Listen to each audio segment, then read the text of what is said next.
So, yesterday, our pastor gave a sermon on technology, and one of the jokes he made was that if you open up your phone and go to Instagram and you have your Explore page, whatever's on your Explore page is kind of like where your heart is right now. And he was kind of half joking, but he was like, open up your phones, like, take a look. So then after the service, I did, and my entire Explore page was Stranger Things content, like conspiracy theories, Conformity Gate, episode 9, rumors, cast and crew interviews, like the artwork, the behind the scenes, everything was Stranger Things things. Anyway, needless to say, my mind has kind of been fixated on this topic it only came out a few weeks ago, but since New Year's Eve, since I watched the final episode. For a while there, I did think there was another one coming. I'm not gonna lie. I was bought into Conformity Gate, but it is what it is. It's over. It was great. I really enjoyed it. But in case you are, not even sure what Stranger Things is, if you live under a rock, if you've never heard of this show before, basically it is a fun, like, darker drama, 80s themed monster series where these young kids set in the 80s of Hawkins, Indiana, small towns, Indiana, are trying to fight this evil that's lurking around their town. They're trying to uncover what it is, and it kind of morphs from, government conspiracy to something much larger, and ends up affecting so many of their loved ones that they have to defeat it in whatever means necessary. So it is about a 10-year-long project. I think the first season came out in 2016. I might have to double fact check that, but it came out a while ago, and obviously here in 2026, the last episode aired on New Year's Eve of 2025. So it's been a really fun journey. I don't remember when I started watching it. I think it must have been somewhere in the middle of college. So a couple years after its release. I think by the time season 2 came out, I started watching it for the first time. But if you haven't watched it already, it is over. The whole series is done now, so you can go and enjoy all of it. But if you haven't watched it yet, don't listen to this episode because I will be spoiling things. Like, this is going to talk about a lot of things at a bird's eye view, and I'm going to tie in some biblical themes. So pause right now and exit the video if you don't want it to be spoiled. But if you've seen it all, if you want a good little easy listen today, by all means, that's what we're going to talk about. So buckle up and let's dive into Stranger Things world. Or I guess Hawkins, Indiana, and beyond.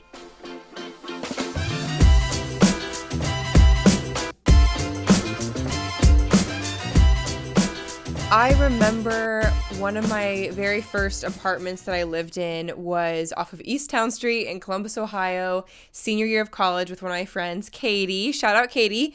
And this was when I was like really into watching Stranger Things. Maybe this is when I started it, like senior year. But we lived on the first floor of an apartment building, and right outside my window, I was super cheap, guys. Like, this is probably no surprise to anyone who really knows me. I had like a single mattress on like wooden pallets on my floor.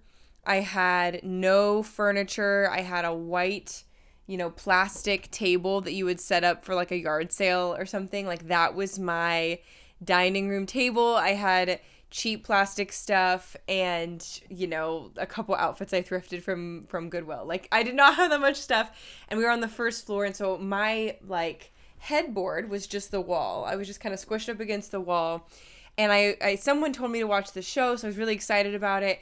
And I remember like next to my headboard, which is the wall, was a window that goes, straight onto the street. Like, people would walk by, and if my, blinds weren't drawn closed, you would see them and they could look right in at me sleeping, which is kind of terrifying now, like thinking about, like, that is scary.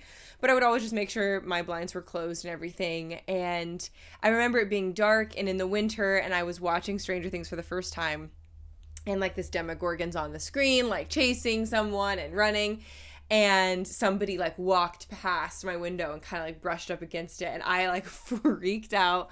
So anyway, it was just a fun memory when I was thinking about it. there's so many elements of this show that were creepy and a little scary, a little spooky scary to watch, especially alone as a college girly. But now, like, it became something, I think season 4 was the first season Ian and I watched together. It became something that was just a fun conversation to have. It's one of the very few shows, if you know Ian and I, like, we both love cinema, but at the end of a long day, we both have a different kind of cinema we want to watch. He's more like Ozark, Peaky Blinders, Game of Thrones, like that kind of stuff, and I'm more like New Girl. I'm watching Veronica Mars right now. I'm watching like sillier, lighter dramas, mysteries, rom-coms, Emily in Paris, like that kind of stuff. So there's very few movies and shows that overlap both of our interests, and Stranger Things is one of the few that kind of like, if we're in the Venn diagram, it's right there in the middle. Like it piques both of our interests, so it's one of those shows we like to watch together. And I remember season 4, oh, it was so good. We were on set filming a movie in Indiana, and we were staying with a woman from the church who the movie was like being filmed at. That was a weird way of wording that, but like a church was helping produce this movie, and a woman from the church opened her home to the cast and crew to stay in, and we were just in this grandmother's basement. It was fine. But she was like, I'm going out of town, like, enjoy, take my house. Okay, cool. And Stranger Things season 4 finale had just come out, and it was like July. It was like the middle of the summer. And so it was bright outside, and it was like noon, and we had a few hours off of set. So we just like closed all the grandma curtains, cozied up, and just watched the finale of season 4, which was so intense, so epic, very good. But I remember distinctly when that season first came out, like that first episode of season 4, Stranger Things, episode 1. If you've seen it, it is intense. Like, and I'm not a huge horror fan or anything like that.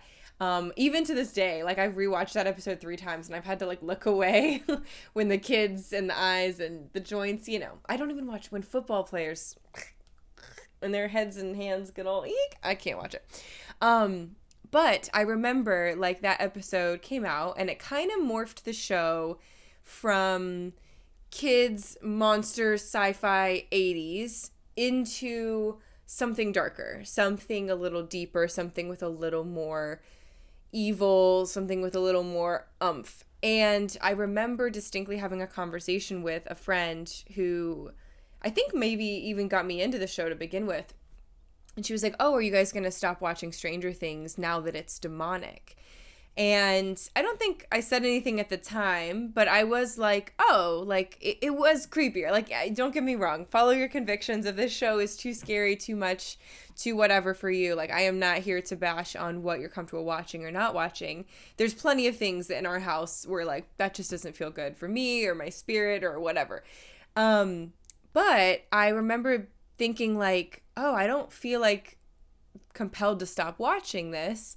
Yeah, it got a little more intense and a little darker, but I don't think it's in the demonic realm, you know, for me personally. And I kind of remember like that sparking this thought of, you know, what should a Christian watch? What should a Christian not watch? Is it a better witness to avoid anything rated PG-13, or is it that you can watch the things that you can, you know, then turn off the TV and go to bed? And also just know, like, it's fiction, and some of this is interesting and sparks beautiful, faithful conversation in the real world and not just on a screen. And also that it's all make-believe. I think one thing that's helped me when watching things that are a little scary or hard to palate, is that the phrase? Unpalatable? Is just remembering, like, now that I've been on a few film sets and I've seen how movies get made a little bit more, I'm like, oh, that is not a fleshy wound. That is a makeup artist who's amazing. That is visual effects team spending all their time on CGI. Like, I can appreciate it a lot differently. I think now that I've seen how things get made, it doesn't make things feel so, you know, icky or real or whatever. But anyway, after having this conversation back when season 4 came out and I was talking to this person, it just made me think, like, am I missing something? Am I, as a Christian, failing somehow morally by watching a mystery show that has now morphed into something a little deeper, with a little more roots, with a little more layers to it? And like I said, please, please, please follow your conviction. And I think I just was kind of coming to terms with, like, some people turn to entertainment for pure escapism. The world is crazy. I agree. I see that the world is crazy, and it really weighs down on my heart a lot. So sometimes at the end of a long day, you just want to escape and watch something totally lighthearted and totally pure and fun, and sometimes a little cheesy on purpose, and just not even engage in anything that makes you have to think about real world consequences or things like good and evil. But then the other group of people that use entertainment in their daily lives turn toward it to find inspiration on how to navigate the real world. Maybe they'll watch some things that are a little more darker or a little more complex, not because they want to be dark and complex humans, but because the material is addressing something that maybe is a little more, like, stimulating to the brain, like visually and more interesting, but also maybe to help address some of the real world crises that they're going through. So I find it exciting and important to come together around film and TV that kind of pushes those thoughts. To me personally, like, my father loves Hallmark movies and shows, and I always, like, playfully joke around because I'm like, Dad, there are so many good shows to watch. There are so many cool, thought-provoking, interesting plots, but he wants to fall back every single time into Lacey Chabert falling in love with a different white man in his 40s named Todd or Jake or Dylan or Josh, who's a small town whoever who wears flannel. It's fine, but it's fine, right? Like, it's to each their own. But I think when I was, kind of thinking about this topic for today and my approach to darker things or watching dramas that are rated PG-13 or even R-rated horror movies, is that sometimes in today's world, it doesn't feel like there's very many things that are black and white. It feels like almost everything you could talk about to someone, you could find someone that disagrees. Like, there's very few things, and there's silly stuff that we could maybe disagree on, like coffee or tea, Coke or Pepsi, pineapple on pizza. Like, there's silly things that we can debate on. But then it starts to get pretty serious pretty quickly, where you'll say, oh, I know this thing in my head is wrong. And you'll go out on the street and find somebody shouting that it's correct, or vice versa. Like, I mean, any example, choose a topic and there will be somebody that totally agrees with you and somebody that vehemently disagrees with you. And so I think when we live in this world where there's not that many black and white things anymore, I find it really beautiful when people can come together watching entertainment, watching a show, listening to a song, being a part of a movement where we all, regardless of our backgrounds or beliefs, come around one topic and go, yes, good and evil. I think of the Taylor Swift movement when she went on her Eras tour. Sadly, I was not a part of it, didn't get to go. But I thought of those stadiums being packed to the brim with young women and some boys out there, who probably disagreed on 100,000 different things. But for 3.5 hours, they were singing the same lyrics, sharing the same experience, and uniting over the same message. And I think there's just very few spaces where that exists anymore. And so something like Stranger Things coming along and uniting so many people, that's a win. To me, that's a win. People clearly coming together, rooting for the good guys and despising the evil, praying for the bad guy's downfall. That kind of camaraderie feels really, really hard to find these days. So now in all this Stranger Thing hype, now that the whole series is done, I'm going back and rewatching everything. And it made me think about how things change after you know the ending of a show. You rewatch it like with a different lens. I'm now looking for clues. I'm looking for plot holes. I'm foreshadowing dialogue. Like I'm seeing like, oh my gosh, like they mentioned that in the middle of season 2 and that comes back in the end, or that little clue that was dropped, oh, I see how that ties in now. I'm feeling certain things about certain characters now that I know their fate. Again, spoilers, please, please, please. Like, if you intend on watching the show and you haven't seen it all yet, stop it right now. But it's just so interesting, kind to like getting to rewatch someone's story now that you know the conclusion and how everything plays out. And it made me think that I think this is how God sees us.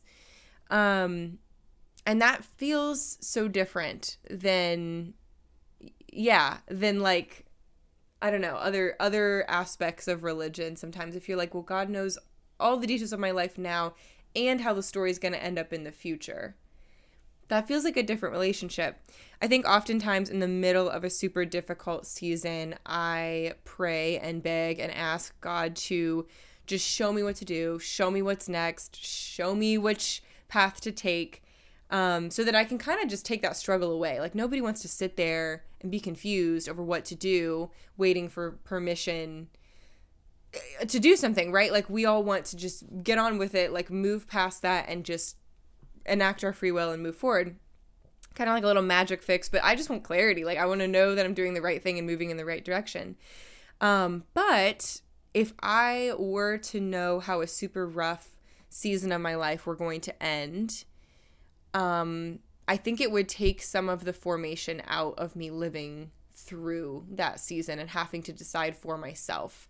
It would take away the wisdom and the experience that I need to gain just by going through it if I just had a magic button and got to like jump ahead a little bit. You know what I mean? Yeah, boom, sermon right there. Okay? Like, that's how I feel watching this show back, because I'm like, oh, again, mega spoiler. Elle, doesn't make it in the end. I found that very, very strong and sad. But watching it now, going, look at this poor girl who never really knew her family, who's tested on, prodded, poked, a science experiment, finally finding love, finally finding community, finally finding friendship, finally finding a father figure, and say that 20 times fast, finally finding a father figure. And in the end, like, choosing sacrifice to protect everyone, not just her friends and family, but everyone, the world. It's giving Jesus. To watch it back with that lens makes all those moments so much sweeter and so much stronger to see kind of the formation of that character. So, yeah, boom. As I'm rewatching it, though, I am kind of going through season by season, noting these really strong Christian themes. And I just kind of wanted to point these out to you, because I think this is why, like, here's my case that Stranger Things is actually a Christian show. Also, can I do a quick side caveat? Ian and I used to have a podcast called Cinema Q. Shout out in the comments if you remember Cinema Q. It was like 3 years ago. We did this podcast where we talked about finding biblical themes in all these secular, quote unquote, movies and films. And one of the things that I think we've addressed on that is that I really struggle with like the term like Christian anything anymore, like that's not a human, because it's like, what do you mean Christian film? Did this film dedicate its life to the Lord and is admitting that Jesus is, like, you know what I mean? I think a better term might be like Christian business. Like, did the business give its life to Jesus? I don't think so. I think a better term might be faithful or faith-inspired or Christ-like themes, whatever. Anyway, that's my little caveat. I don't really know. Can you say something as a Christian film? I think that's kind of cheesy. Anyway, not... the Christian filmmakers, you guys are doing great. I'm just saying, is your film born again? Okay.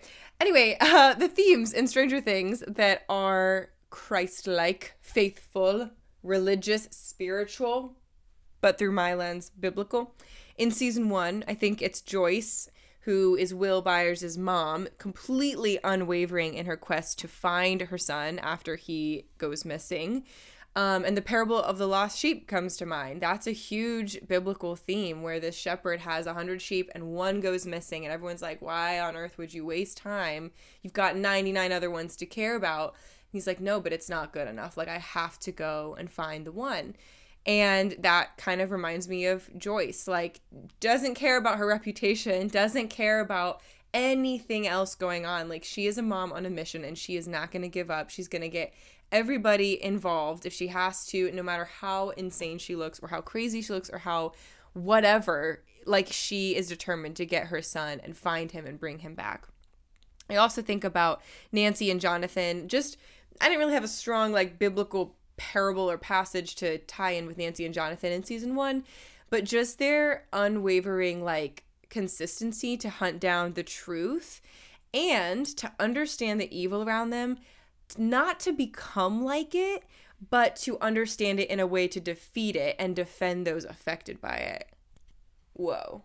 Like, right there, I don't mean to be, like, super crazy, but thinking about some of the headlines over the last 2 weeks, there's a lot going on in politics. There's a lot going on that affects our neighbors. There's a lot of evil in this world that is, like, seeking out the vulnerable and harming those who are marginalized and vulnerable the most. And what an amazing example of, like, how a Christ follower is supposed to act. When we look at, like, Nancy, season 1 Stranger Things, you know, like, trying to understand what's going on in their world so that they can overcome it and make sure that nobody else gets affected and afflicted by it. Tell me Stranger Things isn't a Christian show. Okay. Season 2, it's the Mind Flayer / the Will Byers connection. Thinking of how, you know, in season 1, he's snatched by this thing. In season 2, it's apparently not leaving him alone, and he's got this weird connection to it. And it's kind of just prowling around through town and utilizing this young innocent boy who's been victim to it to kind of just attack whenever and spy whenever, and he doesn't have any control in the matter. But the verse that came to mind is 1 Peter 5:8, which says, be alert and of sober mind, your enemy the devil pours.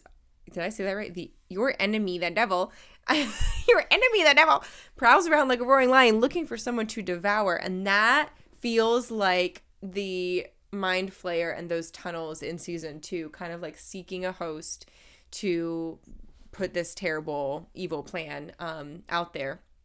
And of course, in season 2, we cannot move on without talking about Bob's bravery and heart. That was so sad. It's still so sad. But I also I think a big theme of Stranger Things that I just find so encouraging is these meek people, like lowly, random blue-collar man or small kids, like, deciding to step up to the plate and to look brokenness and darkness and evil in the eye and choose to fight for light and truth and to sacrifice if need be to save everyone. It's, Bob Newby, hero. In season 3 of Stranger Things, I do love season 3. All of the seasons are fantastic. Season 3 and 4 are probably my favorite. 3 because of the aesthetic. The 80s aesthetic really hits home. And 4 because I think the plot really starts thickening in 4. But we have Billy, who is not a great guy, turned into an even worse guy. And the biblical theme that came to mind for this one is in Matthew 5. It's 43 through 45. It's a parable when Jesus says, "You have heard that it was said, love your neighbor and hate your enemy. But I will tell you, love your enemy and pray for those who persecute you, that you may be children of your Father in heaven. He causes his sun to rise on evil and the good and sends rain on the righteous and the unrighteous." And as much as I hate Billy in season 2, because he's just kind of like, he's a rough guy. He's not super great. But then you start to learn, like, there's a little bit of a reason that he's not super great. As much as I dislike him, in season 3, he loses complete autonomy, loses control, gets possessed by the Mind Flayer to execute even worse plans, and then turns, at the very last moment, turns the page around and sacrifices himself to save his sister, his friends, Elle, not even his friends, like his enemies, you know what I mean? So there's kind of the double meaning of, like, these young kids don't want Billy's demise either, because they know he's complicated and he's not the best guy, but he's also not in control of himself. And so they don't treat him like the enemy. They're trying to help him, you know, come back to himself and be in control of himself again. But also in the end, Billy, when he starts to like gain his autonomy back, doesn't view them as the enemy anymore either. He sacrifices himself for the greater good. So, and of course, Hopper in season 3, his self-sacrifice, knowing that he's probably, you know, not going to make it and totally die. And I remember watching season 3 and being like, no. And then season 4, Russian prison, Hopper's back, baby. I need to just pause and just say, if you're listening to this and you haven't seen any of Stranger Things and you've decided you're not going to watch and you just like kept listening to the show, you probably think I'm crazy, because I've mentioned like Russian prison, Indiana, science experiment, sci-fi, monsters, Demogorgon, Mind Flayer, Vecna.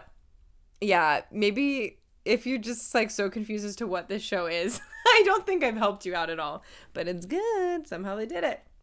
Season 4, like I said, probably the best season in my opinion, the most succinct, and like the plot gets really plotty. We have Eddie Munson. Eddie Munson was on my vision board this year. I'm just going to shout that out. Eddie Munson is one of my favorite characters I've seen on TV of all time. I'm totally blanking on... Oh, Sue Sylvester from Glee. She's another one of my favorite characters in television of all time. So those are probably 2 very strange ones, but it's valid. Wrongly accused of leading a demonic cult and used to running away from any conflict, Eddie eventually decides to step into bravery to protect everyone, accepting whatever fate comes his way.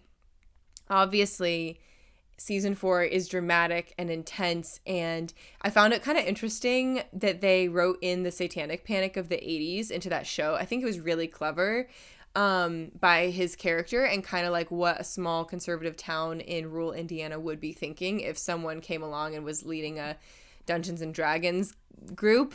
I thought that was very clever and very on par with the aesthetic and everything. But then ultimately, Eddie, this complex character, is really just a scared kid on the inside. And he's just running away because everyone accuses him of murdering Chrissy when he had nothing to do with it. And it was, in fact, this evil Vecna who's kind of, you know, embodying through that Mind Flayer and starting to attack individuals.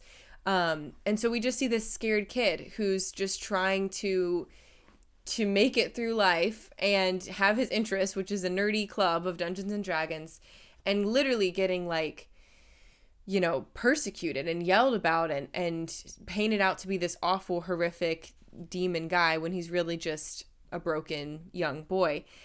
When I was thinking about a biblical tie-in for this, I was thinking about Stephen in Acts 7.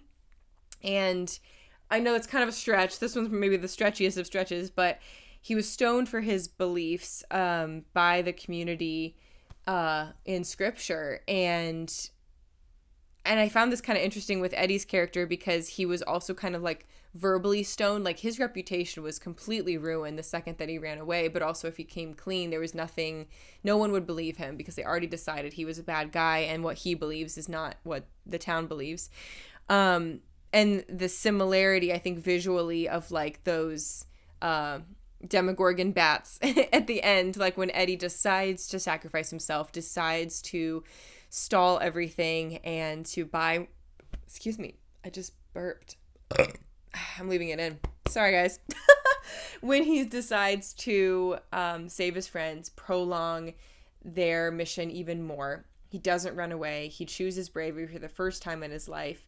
He decides to be a hero, really, and that visual of watching those bats come at him is like watching someone get stoned, I feel like. So that's, I don't know, that was just kind of an interesting parallel to me.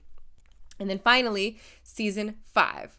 Despite what you thought about season 5, I have thoughts it wasn't the strongest season. I'll just admit it. I don't think the writing was as strong as it has been in seasons past. I think there are some plot holes, but it's not my art. I didn't make it. I didn't invest millions of dollars into it. I didn't live with the story for 10 years. I think there's a lot more going on behind the scenes personally with the Duffer Brothers' lives. I heard there was this divorce, and one of the Duffer Brothers was married to a woman who helped kind of ghostwrite some of the earlier seasons, and they got divorced in the middle of filming this. So it's like, I think there were some other things happening. That's my personal tea, but I still enjoyed season 5. I still really thought it was a good ending to the show. It was a lot of fun. It didn't really taint my reputation, or like the reputation of the show to me. Like, I thought it was still enjoyable. But as far as like biblical themes in season 5, obviously, again, huge mega spoiler. The biggest parallel is Elle being the Christ-like figure, sacrificing herself in the end. Now, I have seen several Christian like articles come out and people on the internet, Christian or not Christian, that were just like bashing some of the things of season 5. Again, like, there were some plot holes. There were some writing faux pas. And some of it, like, people were saying it was woke, it was kooky, whatever. One of the main scenes that's being, like, debated on the internet is the Will coming out scene. This is the 80s. It's rural Indiana, so it does feel a little off kilter, I think, to have the scene in the way that they did, where all these people, professional people, adults, scientists, teachers, are all sitting together, and Will has to have them all in the room apparently to like come out about his sexuality. But while I admit that the writing was a little strange in that, there's also, like, you know, again, several Christian articles that were just like, this coming out sexuality scene has ruined Stranger Things and Christians shouldn't watch it because obviously it's gay. I'm like, guys, can we be adults for like 4 seconds? What I think people can miss in getting heated over that scene, and what I want them to notice, is at that moment, in my opinion and point of view, that moment wasn't about Will's character coming out as gay. I think that moment was about him being reminded that he wasn't alone. And the whole way Vecna operates is to get someone alone and to use their worst fear against them. And in that isolation and in reliving that fear, that's how he makes them weak enough and vulnerable enough to strike. And I think throughout the whole series, like, every time evil or the Mind Flayer or the government even, or Russia or Vecna strikes the most and the most effective and the hardest is when someone's alone, vulnerable, abandoned, and totally like caught off guard. Will, Barb, Billy, Chrissy, Max, like anyone, if you go back and watch the show as I'm doing, anytime somebody is affected by Vecna or this evil, they're by themselves. And that feels very similar to how I think evil works in the real world too. I think, yeah, if you're too distracted by a scene or two when you watch shows like this that doesn't necessarily fit with your worldview, you can really easily miss some of the core of the series, which is a universal lesson, I think, which is that we're stronger together. We're stronger in community. That I think in the real world, like, evil and Satan and confusion and distrust wins the most when we're alone and when we think that nobody's there for us, that nobody's gonna love us if I say this big secret, nobody's gonna be on our team, everyone thinks I'm crazy, like, whatever. I think that's very similar to how things work and operate in our real world. So say what you want, but I really don't think it was a huge deal, and that, like, I really don't want to, like, disparage, you know, people have their own convictions, but I literally had to, this pastor's video came up on my feed that was like, Christians shouldn't watch Stranger Things because of the sexuality, and it's all about sexuality. And I was like, can we enjoy art without maybe even agreeing with every single thing in the art?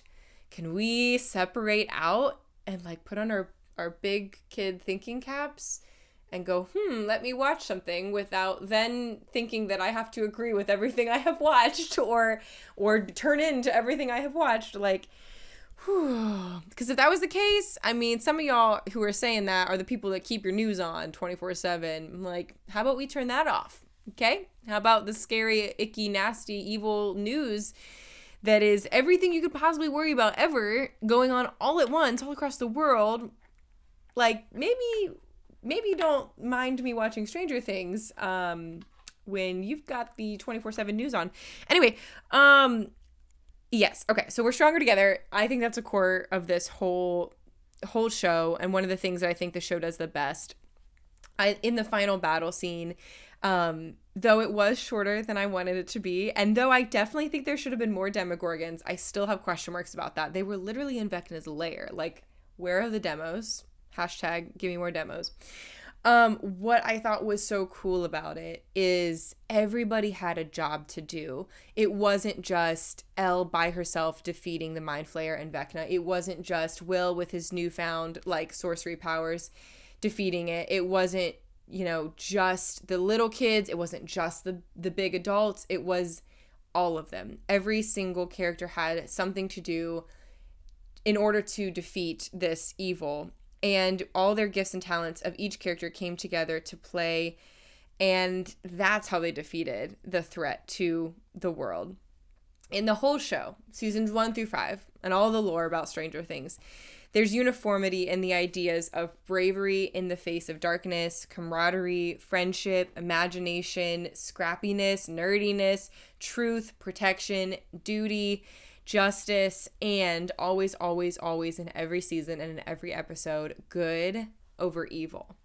So good that we remember those things. Like, yes, you can have your own convictions. You don't have to watch it if it's too much visually, if it's scary. It's not for kids. It's, it's definitely more of an adult show. Sometimes the language is strong. Sometimes the themes are a little intense. But when it comes to, again, like, there's very few things in the world that we can all watch and go, that is good, that is evil, and know the distinction between the two and agree of the distinction between the two. This is one that gets a gold star from me when it comes to that camaraderie and that distinction. And I think that's a beautiful thing. So the last verse I want to leave you with that ties everything together for me is one of my personal favorites. It's John 1:5.